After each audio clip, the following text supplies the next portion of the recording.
Kasama ang buong puwersa ng DZRH sa buong Pilipinas, mula Luzon, Visayas at Mindanao. Lahat ng malalaking balita, maiinit at viral, hagip ng pinakamalawak na newscast sa buong Pilipinas.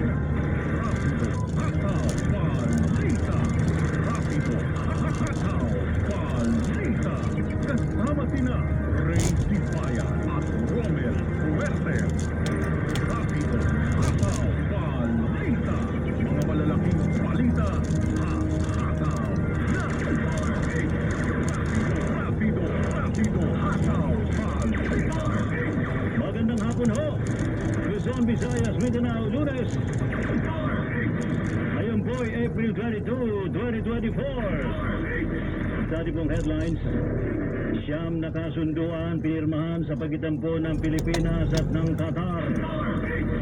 Illegal na droga sa bansa, palamak na naman ayon kay BP Sara Duterte. Paglalaan po ng motorcycle lanes sa EDSA, hindi raw solusyon sa trapiko sa NCR. Ilang buwan na pagsasara ng Kamuning flyover sa Palm Lane simula na sa May 1. Rider daw ho ng isang motor taxi, pinara sa bus lane sa EDSA Cubao, tumakas. Tatlo katao muntik pang masagasaan. Ano ba yan?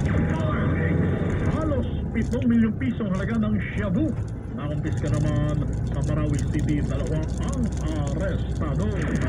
Isang teacher sa Northern Samar pinagbabaril ng ex-barangay, dating barangay Kagawad, dahil po sa pondo sa fiesta. Iloilo City, sinilalim sa state of calamity dahil sa water crisis. Isa namang babae, kanyang kalabuyo abay naaktuhan. Naaktuhan daw ng mister na naglalabing-labing. Ha? Saan ito? Ha? Yan po yan sa may Southern Leyte. Grabe naman. Rapido Hataw Balita. Ano ba mga lingkod mga kaibigan, sina Ray Sibayan at Romel tuloy-tuloy sa pagbabalita. Tuloy sa serbisyo. Sama-sama tayo, Pilipino. Rapido Hataw Balita. Mayroon na raw kung pinirmahan. Hindi lang isa, kundi siyam ho na kasunduan. Ito raw po'y pinirmahan ng Philippine government at ng Qatar government. Ano ba yung siyam na yan na kasunduan na pinirmahan? Diyan sa Malacanang, update mula kay RH14, Let Narciso, Miss Let. Lumagda ang Pilipinas at Qatar sa siyam na kasunduan sa pagbisita sa bansa ni Amir Sheikh Tamim bin Hamad Al Thani. Ayon sa Presidential Communications Office, pinirmahan ang Memorandum of Understanding sa bilateral meeting ni Pangulong Ferdinand Marcos Jr. at ng Amir sa Malacanang. Kabilang sa mga kasunduan ay may kinalaman sa waiver ng visa requirements para sa mga holder ng diplomatic at special o official passports, kooperasyon sa larangan ng palakasan at paglaban sa human trafficking. Nagkasundo rin ang dalawang bansa para sa technical cooperation at capacity building sa usapin ng climate change, tourism and business events at pagkilala sa Seafarer Certificate. Lumagda rin sa MOU ang Philippine Chamber of Commerce and Industry at Qatar Chamber of Commerce and Industry at sa trade agreement ang Davao City Chamber of Commerce at grupo ng mga negosyante mula sa Qatar. Para sa kauna-unahan sa Pilipinas, DZRH, si Let Narciso, tuloy-tuloy sa pagbabalita, tuloy-tuloy sa serbisyo, sama-sama tayo, Pilipino. Illegal na droga sa bansa, palamak na naman ayon kay Vice President Sara Duterte. Balita may RH number 7, Henry Uri. Maring Henry. Romel and Ray, pumalag na rin si Vice President Sara Duterte sa talamak na naman na pagkalat ng illegal na droga sa bansa. Sa sagot kanina sa patunsado sa kanya ni First Lady Lisa Marcos, sinabi ni Vice President Sara na higit sa personal na isyu sa kanya ng unang ginang, mas dapat unahin ang pagtugon sa mga problema ng bansa gaya ng mataas na presyo ng pagkain at bilihin, kakapusan ng supply ng kuryente at tubig at ang talamak na namang problema ng iligal na droga sa bansa. Pakinggan natin ang tinig ni Vice President Inday. Patuloy ang pagtaas ng presyo ng pagkain at iba pang mga bilihin. At ito ay mas nagpapahirap pa sa dinaranas na gutom o kawalan ng sapat na pagkain ng mahihirap nating kababayan. Nagbabadya rin ang kakulangan ng supply ng tubig at kuryente habang talamak na naman ang ipinagbabawal na droga. Samantala, hindi pa rin natatapos ang banta ng kriminalidad, terorismo at insurhensiya sa ating bansa. Kini ang mga butang Binigyan din ng pangalawang Pangulo na sila na lamang sa mga problema ito ng bansa. Sila na lamang ni Pangulong Bongbong Marcos ang mag-uusap ng personal kung anong mga hakbang ang dapat gawin hinggil sa nasabing problema ng buong Pilipinas. Para sa kauna-unahan sa Pilipinas, DCRH. Ako si Henry Uri, tuloy-tuloy sa pagbabalita. Tuloy-tuloy sa serbisyo, sama-sama tayo, Pilipino. Thank you, salamat Henry. Samantala naman, paglalaan daw po ng motorcycle lane sa EDSA hindi raw ho solusyon sa problema ng traffic sa Metro Manila. Ano kayang naiso namang solusyon ni Senadora Nancy Binay at ayaw niya dyan sa motorcycle lane sa EDSA? Ating alamin sa report ni RH28, Lakay Raymond at Paz. Lakay Raymond. Hindi solusyon sa matinding problema sa trapiko sa Metro Manila ang paglalaan ng motorcycle lane ng Department of Transportation sa kahabaan ng EDSA. Itong deklarasyon ni Senador Nancy Binay dahil sa kanyang paniniwala ay pansamantala lamang ito. Paniwala ni Binay ang dapat na pagturo ng DOTR ay ang pagpapahusay at pagkakaroon ng sapat, ligtas at komportableng mass transportation system. Dumami umano ang gumagamit ng motorsiklo bilang mode of transportation dahil palpak ang ating mass transportation kahit walang masakyan ang ating mga kababayan. Questionable naman kay Senador Grace po ng Senate Committee on Public Services kung paano gagawa ng hiwalay na lane para lang sa mga motorsiklo sa napakasikip ng EDSA.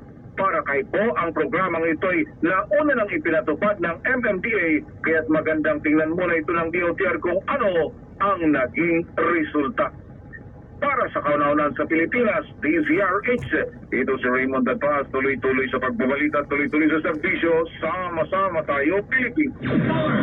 Thank you, Lakay Raymond. Inintay ko sana kung mayroong suggestion si Senadora Nancy Binay. Dapat may ganon. O, dapat ganun. Pag may, kung ayaw mo, kung may banat ka, dapat meron ka. Dapat meron kang alternative solusyon. Yung constructive criticism, di ba? Hindi banat ka lang ng banat. Yun.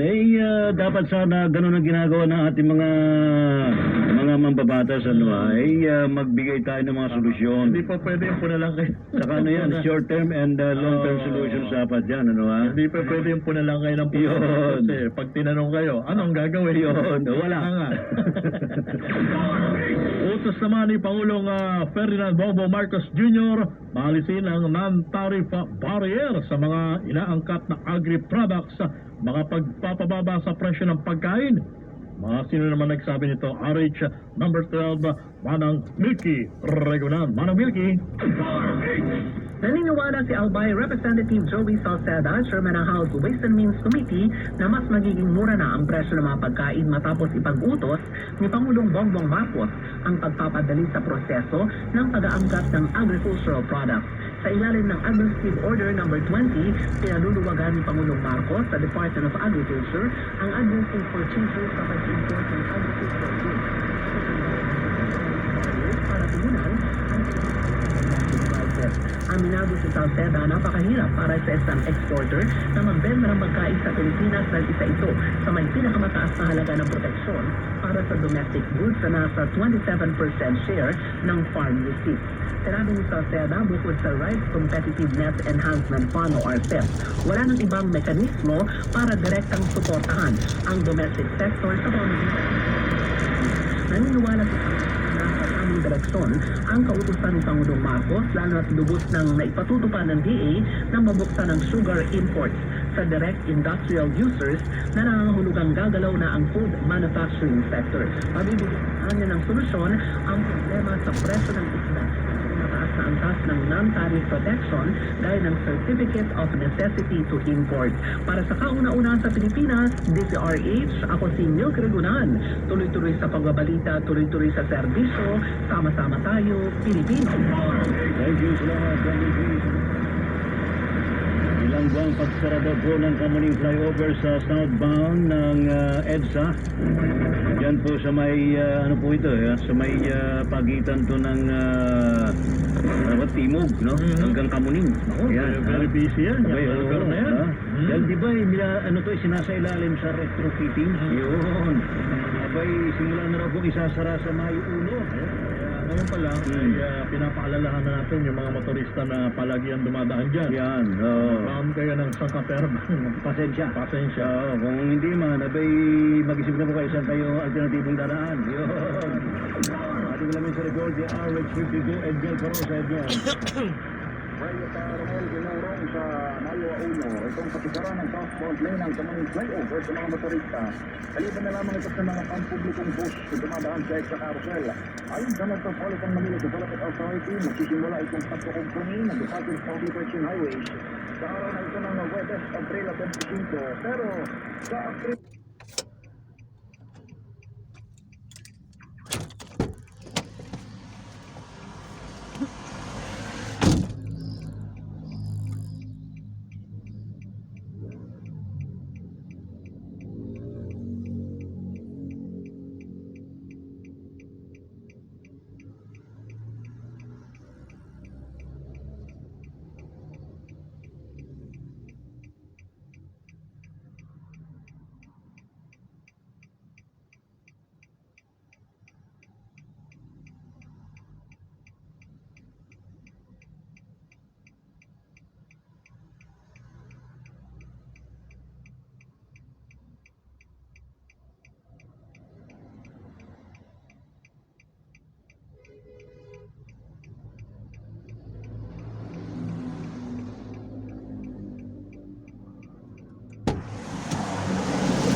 Merong isang rider ng motor sa taxi na pinara dahil nga dumaan sa bus lane.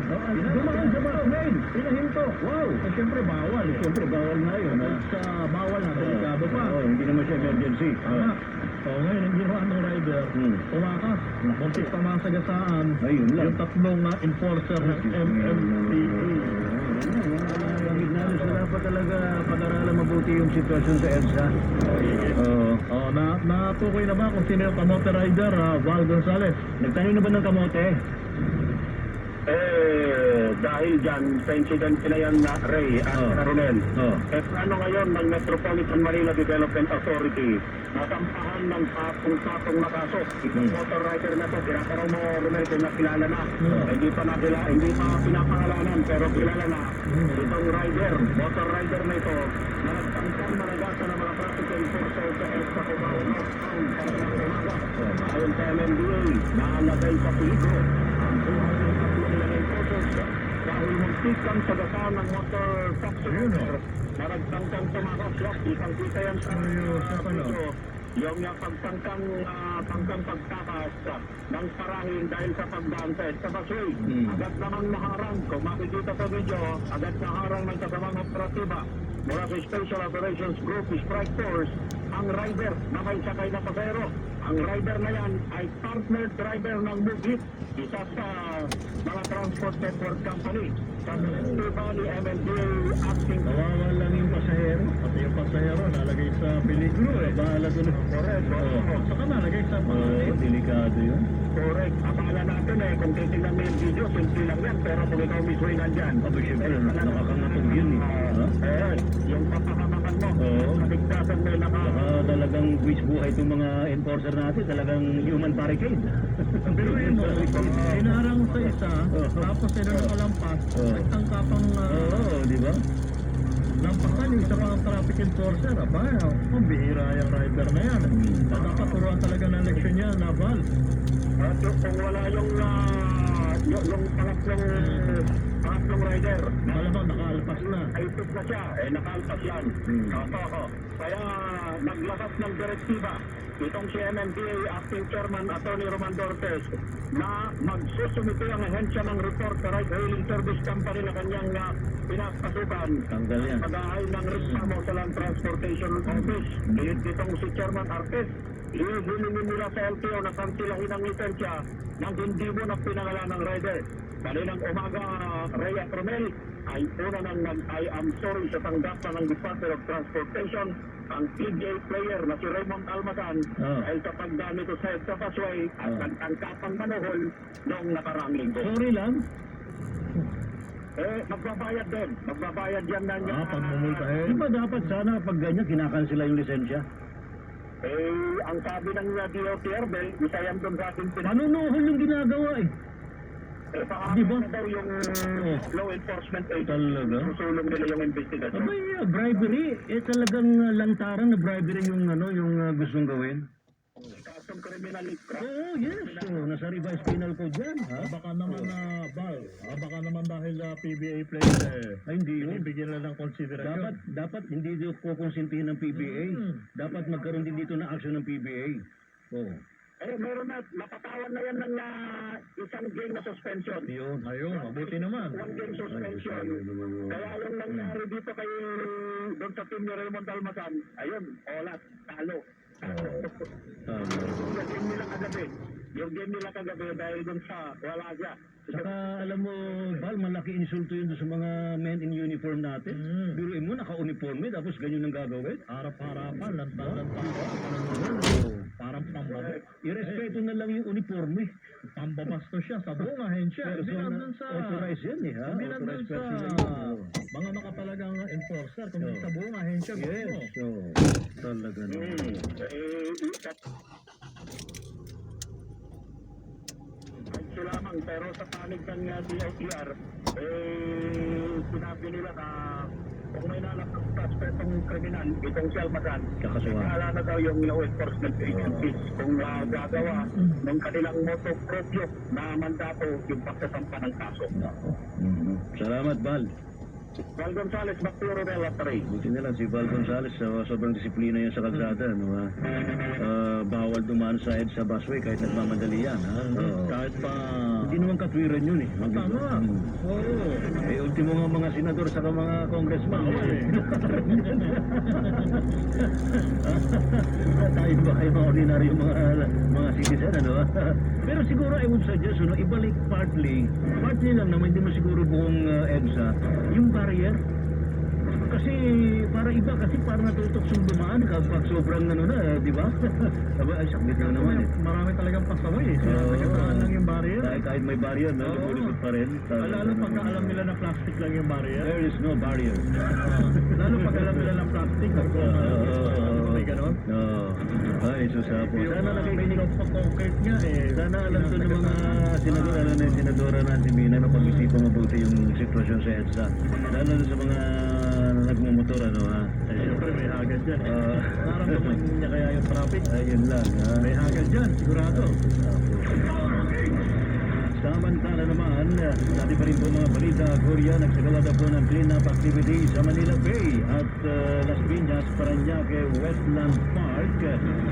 Publiko, hinikayat na sa wala po ng basura sa mga karagatan. Nalinis din ba dyan? Yung santambak na, ano ba yun? Mga buhangin ba yun? Mga white sand ba yun? Or reclamation? Diba? Eyesore na yung reclamation eh, no? Ating alamin sa report ni R.H. Paul, Miss Karen Oyo, Miss Karen. Yes, kasamang Romery, hindi naman basura yun eh, yung sinasabi. Malaki-laki ang investment. Talaga? Talaga lang, ha? May, hindi na maganda tingnan eh, ha? Ang sakit mo, dapat dati yung pinaka-dike dito merong tubig, ngayon buhangin na. Wow! Reclamation na talaga. Grabe naman, no? Ay, Kasi kahit pa paano, pag nakita mo yung dagat medyo maibsan yung pagod mo eh. Karamihan yata dyan, mga Chinese company. Makakapag-relax kaya habang nakikita mo yung... Oo, di ba yung sunset? Sunset? Oo, Pagka dumungo ka, wala na eh. Wala buhangin. Buhangin eh. Miss Kay. Yes, at maraming mukhang nakaka-relate sa inyo. Pero eto at marami pa rin nagmamahal sa dalampasigan dito sa Pilipinas. At isa na nga rito ang Republic of South Korea. Ayan, at ngayong Earth Day, April 22, ay inutukan ng Republic of Korea ang publiko na pahalagahan natin ang kalikasan. Partikular ng mga karagatan na nakaharap ngayon sa tinatawag na marine litter crisis, dala ng basura at plastic waste. Itong mensahe ng Korea kasabay ng pagsasagawa ng ilang mga aktibidad, katuwang ang mga partners nito tulad ng United States Agency for International Development o USAID at Communities Organized for Resource Allocation, kung saan sa pangunguna ng Korea International Cooperation Agency o COICA ay nagsagawa ng joint clean-up activity sa Manila Bay at Las Piñas, Parañaque Wetland Park, Kamakailan. Ayon sa Embahada ng Republic of South Korea in the Philippines, tinatayang mahigit sa 60 kinatawan galing sa mga nabanggit na ahensya at mga miyembro ng Philippine COICA Fellowship Association o PhilCOFA ang lumahok sa clean-up activity upang maproteksyonan ang ngayon napakamaselang kalagayan ng ecosystem ng naturang lugar. Ayon kay COICA Country Director Kim Yong-sub, nasa panganib ang LPPWP dahil sa basura, dala na rin ang proximity o kalapitan nito sa Metro Manila. Bilang isang komunidad, naniniwala si Director Kim sa pamamagitan ng maliit ngunit makahulugang kontribusyon tulad ng cleanup activity ay makakatulong ito at maituturo sa tamang direksyon ang ating mga kababayan sa pagpapanatili ng malinis na karagatan at mas malusog na ecosystems. Dagdag ni Director Kim, buwang suporta ng COICA sa mga hakbang at programa ng pamahalaan ng Pilipinas para sa proteksyon ng kalikasan at mas paigtingin pa nito ang mga aktibidad ngayong taon, katuwang na rin ng ika-30th anniversary ng COICA dito sa Pilipinas. Sinabi naman ni Korean Embassy Councilor Kwon Sung-hyun, naging mas nakabuluhan ang isinagawang cleanup activity dahil na rin sa partisipasyon ng mga key partners nila tulad ng USAID at PhilCOFA. Napapanahon naman ito ngayong taon dahil sa ika-75th na anibersaryo ng Philippines-Korea Diplomatic Relations, kung saan maasang magtutuloy-tuloy ang suporta ng pamahalaan ng Korea sa marine environmental conservation at rehabilitation efforts ng pamahalaan ng Pilipinas. So, happy Earth Day sa inyong dalawa. Mula sa kauna-unahan sa Pilipinas, DZRH, ako si Karen Oyong. Tuloy-tuloy sa pagbabalita, tuloy-tuloy sa serbisyo, sama-sama tayo, Pilipino. Happy Earth Day. Sana happy sana happy ang Earth. SK. Oo. Happy ba talaga? Ang alin. Ang Earth? Ayun nga sana happy yung Earth. Ayan. Pero siyempre, dapat gumawa tayo ng paraan na on our own, meron tayong contribution na ma-save natin ang ating planeta. Mabuti pa yung South Korea, nagmamalasakit. Oo. Paano naman yung tayo? Tayo mismo. Ano bang ginagawa natin? Saan naman tayo? Napatag na ba lahat? Meron pa bang papatagin? Wala na. Nanggigigil ka rin, Laki Romel. At ito muna tayo sa Philippine General Hospital. Hindi raw muna tatanggap ng mga bagong dating na pasyente sa emergency room matapos masunog ang isang mere-renovate na kwarto sa ER building.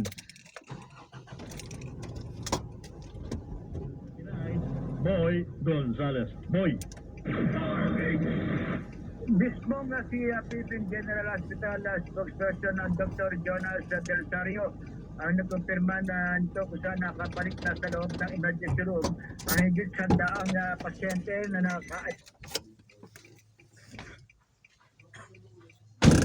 Ano yan, tubigas? Wala, pinangkalang ko lang yan. Akala ko sa akin na naman eh. Ano naman? Hindi, dadaan ko yan sa chocolate. Itong salamin. Doon yun na sa loob. Doon yun na gilid doon na tiles. Tapos to aluminum to. Hindi pa tayo po.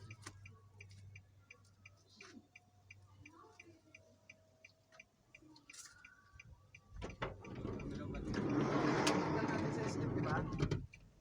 Ito pa rin yung tinanggal natin sa SL. Kasama to nung Yung malalaki. tatlo? Oo. Yung SL eh. Hindi na kayo ito post ng SL. Hindi kaya ba? Mula. Isa lang. Isa lang. Isa to. Isa lang. Oo. Isa lang. Atras muna dyan, atras. Okay.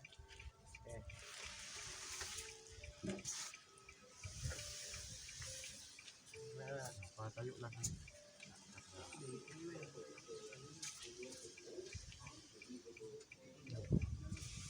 Pinagapa yan.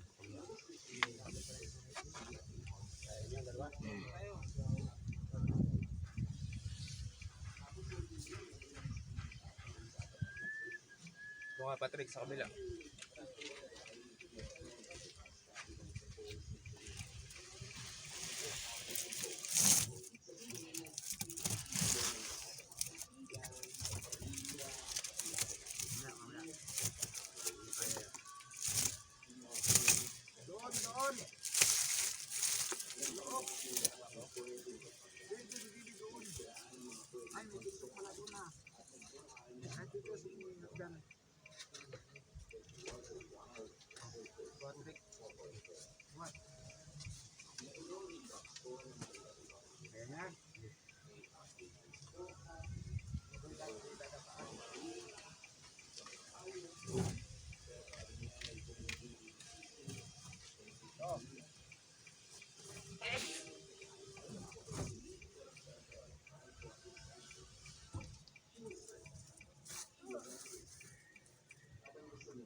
Bigat yan. Ayan.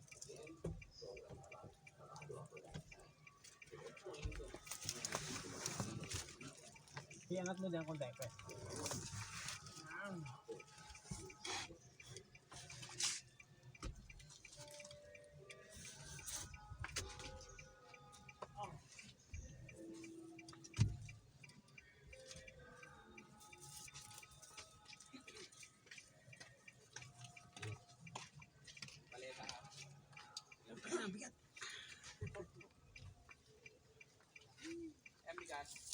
Hindi na yan. Kanila yan, sa kanila. Ha? Iyan natin sa kanila. Paalam muna natin.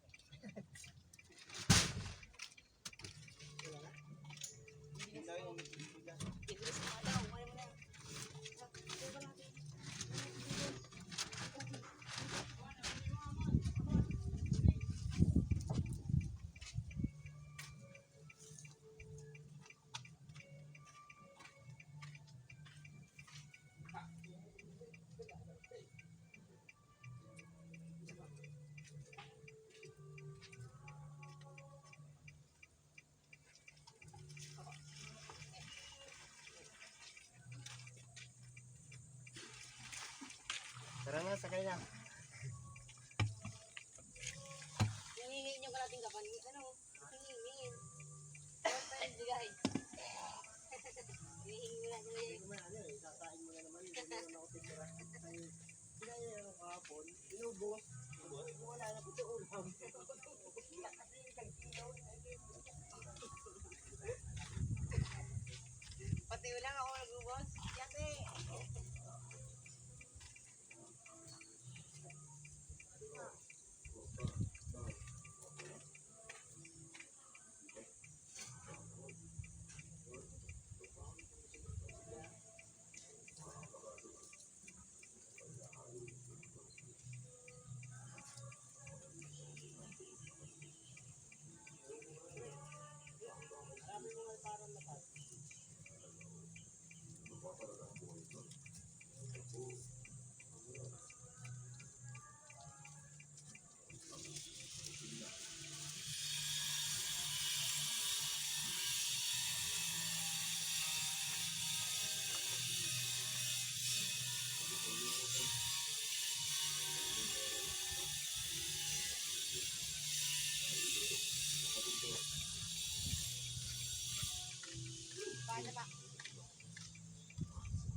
hindi nga ako.